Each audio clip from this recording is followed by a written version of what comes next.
Hello everyone, this is Shayan Siddiqui with you, an expert business and economics teacher, an educationalist and a professional corporate trainer. Welcome to my channel. Our today's topic is about equilibrium and the lecture is going to be in Urdu language. So without further delay, here we go.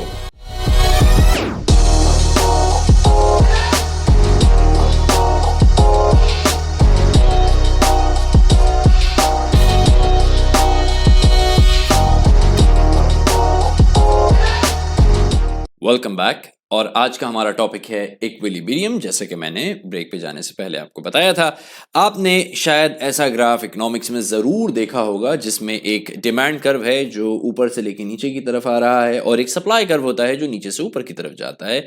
If you don't remember, अगर आपने मेरी demand और supply की videos नहीं देखी, कोई बात नहीं, जाएं और जाके मेरी वीडियोज़ को एक मरतबा देख लें। लिंक डिस्क्रिप्शन में भी है और मैं यहाँ पे दे देता हूँ। मेरे आप डिमांड की वीडियोस देख लें, आपको याद आ जाएगा कि डिमांड कर्व कैसे बनता है। आगे बढ़ते हैं। इक्विलिब्रियम को समझने के लिए मैंने दो बड़ी आसान डेफिनेशंस उठाई हैं जो आपको यहाँ स्क्रीन पे सामने नजर आ रही हैं।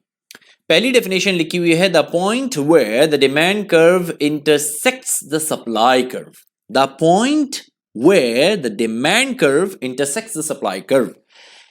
आपको ये बात अब तो क्लियर हो जानी चाहिए कि कर्व का मतलब ऐसा नहीं है कि यूं करके कर्व बना हुआ होगा। कर्व का मतलब है जो डिमांड का कर्व आ रहा है। The point where the demand curve intersects the supply curve, ये है वो पॉइंट जहां पे ये जो ऑरेंज डिमांड कर्व आ रहा है इसने सप्लाई कर्व को इंटरसेक्ट किया, यानी क्रॉस किया। इसे हम कहते हैं इक्विलिब्रियम। अभी समझ नहीं आएगा, मैं समझाऊंगा, डोंट वरी, ठीक है। लेकिन आसान अल्फाज में समझो कि इसे हम कहते हैं इक्विलिब्रियम। दूसरी डेफिनेशन यहां मैंने लिखी है, the point at which the market demand is equal to market supply. ये है वो पॉइंट जहां पे मार्केट की डिमांड मार्केट की सप्लाई के बराबर हो गई है, इक्वल हो गई है, ठीक है। पहले ग्राफ को देखो कैसे बना हुआ है। y axis, x axis draw कर दिया आपने। y एक्सिस पे आपने क्या लिया है? y एक्सिस पे आपने ली price and cost, x axis पे आपने लिया demand and supply.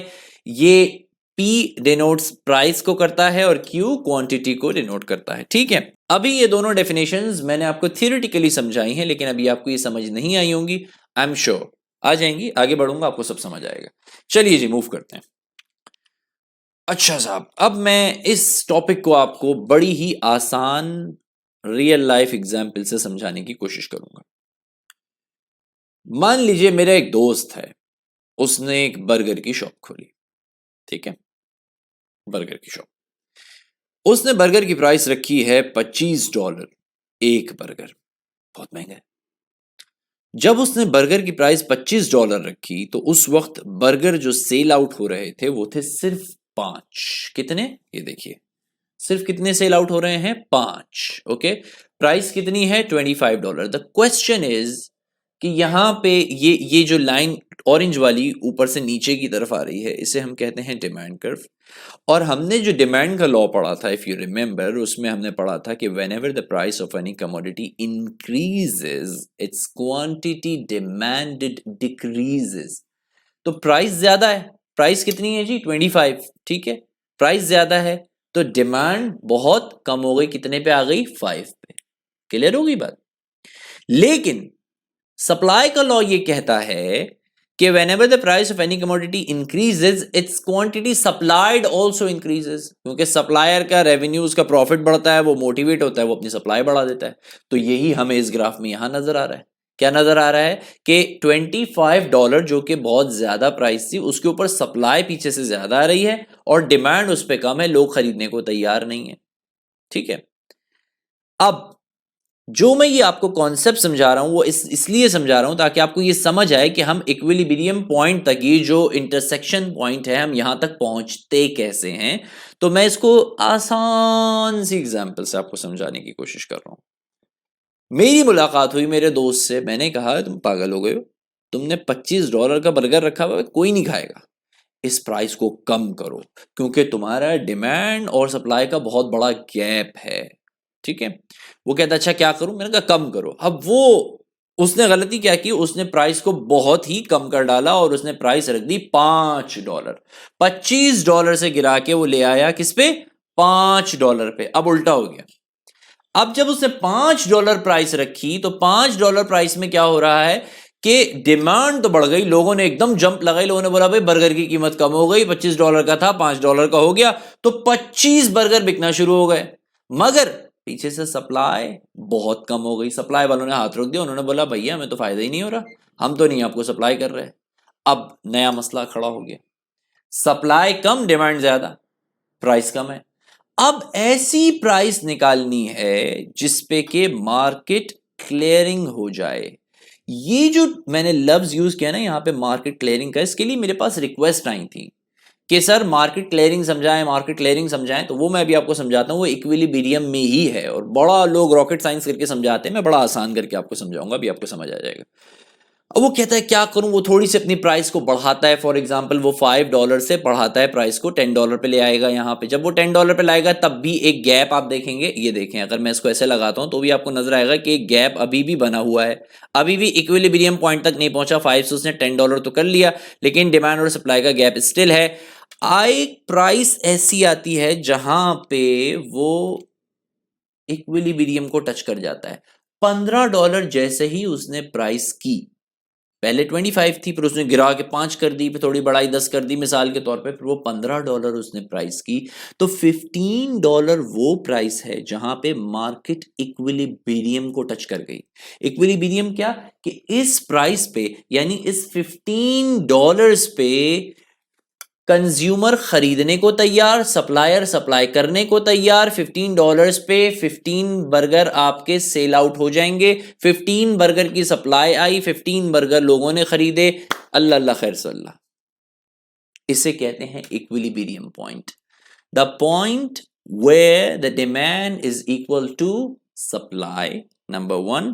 The point where the demand curve intersects the supply curve, number two. और यही मार्केट क्लियरिंग पॉइंट है। मार्केट क्लियरिंग का पॉइंट मतलब क्या कि इस प्राइस पे कंज्यूमर उतनी सप्लाई खरीदने के लिए तैयार है, इस प्राइस पे उतनी डिमांड मार्केट में अवेलेबल है, मौजूद है, जितनी सप्लाई आ रही है। तो जितनी सप्लाई आएगी मार्केट क्लियर हो जाएगी, उतनी ही डिमांड भी मौजूद है। $15 is the price at which the consumer is ready to pay and buy, and this is the market clearing price. Clear हुई यहां तक बात? अच्छा, अब आपके पास सवाल आता है कि जी इक्विलिब्रियम का शेड्यूल बनाएं या स्केड्यूल बनाएं। मैंने बहुत सारे स्केड्यूल्स देखे हैं, बड़े टफ स्केड्यूल्स देखे हैं। आई डोंट नो टीचर्स उसको इतना टफ करके क्यों समझाते हैं, जबकि स्टूडेंट के अपने ही हाथ में होता है बनाना अक्सर। तो वो उसमें 1.02 1.25 1 पॉइंट समथिंग करके प्राइस को लिखते हैं। देखो मैंने इसमें बड़ी ही आसान सी फिगर्स ली हैं, अगर आप गौर से देखो तो यहाँ पे मैंने प्राइस लिया हुआ है, क्वांटिटी डिमांडेड एंड सप्लाई लिया हुआ है, क्वांटिटी सप्लाई। गौर से देखो, प्राइस जब $25 रखी उस वक्त प्राइस ज्यादा थी ना, तो डिमांड आपकी बहुत कम हो गई $5, और सप्लाई बहुत बढ़ गई क्योंकि ज्यादा प्राइस पे सप्लाई ज्यादा होती है, वो 25 पे चली गई। मैंने ये 5 से लेके 25 तक के गेम में तीनों को सेट कर दिया। अगर ये आपके पास एग्जाम में क्वेश्चन आता है कि इक्विलिब्रियम का स्केड्यूल बनाएं, उसका शेड्यूल दिखाएं, तो ये आप 5 से लेके 25 के अंदर आराम से अपना गेम करें बैठ के, आपको सब कुछ इजीली समझ आ जाएगा। गौर से देखो, 25 वहां से लेके यहाँ पे 25 से लेके 5 तक जा रहा है, और क्वांटिटी डिमांडेड आपका 25 से उल्टा 5 तक ऊपर जा रहा है, बीच के अंदर आपका इक्विलिब्रियम पॉइंट निकल आएगा जो कि 15 है। ठीक है, शॉर्टकट्स थोड़े से लगाए जाते हैं जब आपको एक्सपीरियंस हो जाता है। अच्छा गौर से देखो, जब उसने अपनी प्राइस को कम किया 25 से नीचे वो 20 के ऊपर लेके आया, उस वक्त डिमांड थोड़ी सी इंक्रीज हुई क्योंकि प्राइस कम हुई थी। डिमांड 5 से 10 पे आ गई, मगर सप्लाई गिर गई 20 पे आ गई। लेकिन $15 एक ऐसी प्राइस आई जिसके ऊपर डिमांड और सप्लाई दोनों बराबर हो गई। एक बात मैं तुम्हें यहां पे बताते चलूं कि ये जरूरी नहीं है कि ये तीनों 15 15 15 ही हो, प्राइस यहां पे कुछ भी हो सकती है, ऐसी प्राइस जिसके ऊपर मार्केट क्लियरिंग हो जाए। मार्केट क्लियरिंग के लिए कुछ कैलकुलेशंस वगैरह होती हैं, वो बाद में हम समझाएंगे, एक ही लेसन में इतना सारा मैं नहीं समझाऊंगा। बहरहाल तो ये दोनों इक्वल होनी चाहिए मार्केट इक्विलिब्रियम में, QTD एंड QTS दोनों अमाउंट सेम होनी चाहिए। अगर ये अमाउंट सेम नहीं है और आपने किसी पॉइंट को इक्विलिब्रियम डिक्लेयर कर दिया तो वो गलती हो जाएगी, ठीक है।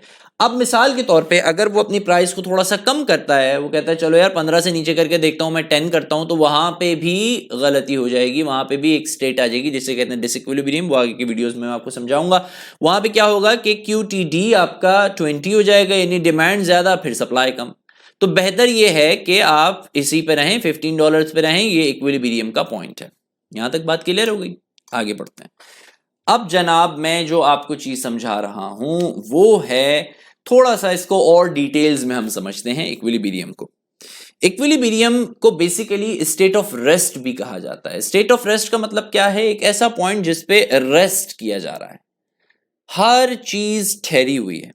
यानी मिसाल के तौर पे मैं अगर आपको एक एग्जांपल दूं कि आपने एक किताब है वो टेबल पे रखी हुई है, जब तक कोई आउटसाइड फोर्स उस पर अप्लाई नहीं होगी वो किताब नहीं हिलेगी। मिसाल के तौर पे मैं जाता हूं, मैं उस बुक को उठाता हूं, तो मैं एक फोर्स हूं ना, मैं उस पर अप्लाई कर रहा हूं एक फोर्स, उस बुक को मूव कर रहा हूं। सेम चीज यहां पे होती है कि इक्विलिब्रियम पॉइंट अचीव हुआ है जब तक आउटसाइड मार्केट फोर्स में कोई चेंजेस नहीं आएंगी, तब तक इक्विलिब्रियम पॉइंट मूव नहीं होगा। थोड़ा सा समझ आएगी ये बात, गौर से रीड करो। It is called a state of rest. Nothing will move until any outside disturbance, market force. If the equilibrium point moves without the interference of outside forces, it will come back to its original position. ये बड़ी important point है। अगर equilibrium point move भी हो जाता है without the interference of any outside market force, तो equilibrium point move होके वापस अपने पॉइंट पे ही आ जाएगा जो उसका इक्विलिब्रियम पॉइंट था, आना उसने उधर ही है। अब सवाल यहां यह है कि आउटसाइड फोर्सेस क्या होती हैं। सेट्रस पैरिबस पे मैंने एक वीडियो बनाई थी, अगर आपने नहीं देखी, ये मैं लिंक दे रहा हूं ऊपर, सेट्रस पैरिबस की वीडियो देख लें, डिस्क्रिप्शन में भी दे दूंगा, वहां पे सेट्रस पैरिबस की वीडियो देखिए। सेट्रस पैरिबस बेसिकली जब हम किसी भी इकोनॉमिक से लॉ को प्रूव करना चाहते हैं तो हम कुछ कंडीशंस को अप्लाई करते हैं कि भाई ये सारी चीजें फिक्स्ड हैं, तब ये लॉ प्रूव होगा। अगर वो सारी चीजों में से किसी एक में भी मूवमेंट हो जाएगी तो लॉ प्रूव नहीं हो सकेगा। ये होता है सेट्रस पैरिबस। तो इक्विलिब्रियम को प्रूव करने के लिए भी आउटसाइड मार्केट फोर्सेस को फिक्स करना पड़ता है। इसीलिए यहां पे कहता है it is a state in which the market forces are balanced and it's where the market forces all the market conditions are also balanced. लेकिन यहां पे एक बड़ी इंपॉर्टेंट बात है, वो जो लिखी हुई है, note equilibrium is only a theoretical concept. Equilibrium basically एक थियोरेटिकल कॉन्सेप्ट है। रियल लाइफ में 100% इक्विलिब्रियम कहीं अचीव नहीं होता। ऑल्दो फर्म्स और मार्केट्स, इंडिविजुअल हों या पूरी मार्केट्स हों, वो they strive hard to reach at equilibrium point. वो कोशिश करते हैं कि वो इक्विलिब्रियम पॉइंट तक पहुंच सकें, मगर इन रियलिटी ऐसा कभी नहीं होता कि जितना पैदा किया उतना ही पूरा बिक गया और मार्केट सेटिस्फाई भी होगी। ये जरूर होता है कि जितना पैदा है, जितनी सप्लाई थी, वो सब कुछ बिक गया, बट स्टिल मार्केट सेटिस्फाई नहीं होती। 100% दोनों चीजें बैलेंस नहीं होती। अलबत्ता कोशिश सबकी होती है कि इक्विलिब्रियम के पॉइंट के करीब तक पहुंच सकें। डेफिनेशंस को थोड़ा हम गो थ्रू करते हैं डिटेल्स के साथ। अब देखिए, it is a situation where the supply equals the demand for a particular good. जो मैंने आपको अभी समझाया कि इक्विलिब्रियम पॉइंट वो है जहां पे डिमांड और सप्लाई दोनों इक्वल हो जाती हैं किसी भी एक पार्टिकुलर प्रोडक्ट के लिए। दूसरा, it is called the market clearing price. ये मैंने आपको अभी बताई, वो प्राइस जिस पे मार्केट क्लियर हो जाएगी, जितनी सप्लाई होगी उतनी डिमांड होगी, जीरो हो जाएगा सब कुछ, इसे कहते हैं मार्केट क्लियरिंग प्राइस। दो डेफिनेशंस मैंने आपको ये पहले भी बताई थी, the point where the demand curve intersects the supply curve and the point at which the demand is equal to market supply. Clear हो गई यहां तक बात? This was the first lecture on equilibrium. उम्मीद करता हूं आपको आज का ये इक्विलिब्रियम का टॉपिक पसंद आया होगा, समझ आ गया होगा। अगर आपने मेरे चैनल को अब तक सब्सक्राइब नहीं किया है तो बराए मेहरबानी कर दें, और अगर ऑलरेडी सब्सक्राइब कर चुके हैं बहुत बहुत शुक्रिया, मगर दूसरों तक इस चैनल को पहुंचा दें ताकि वो भी मेरी वीडियोस से इस्तेफादा हासिल कर सकें। वीडियो देखने के लिए बहुत बहुत शुक्रिया।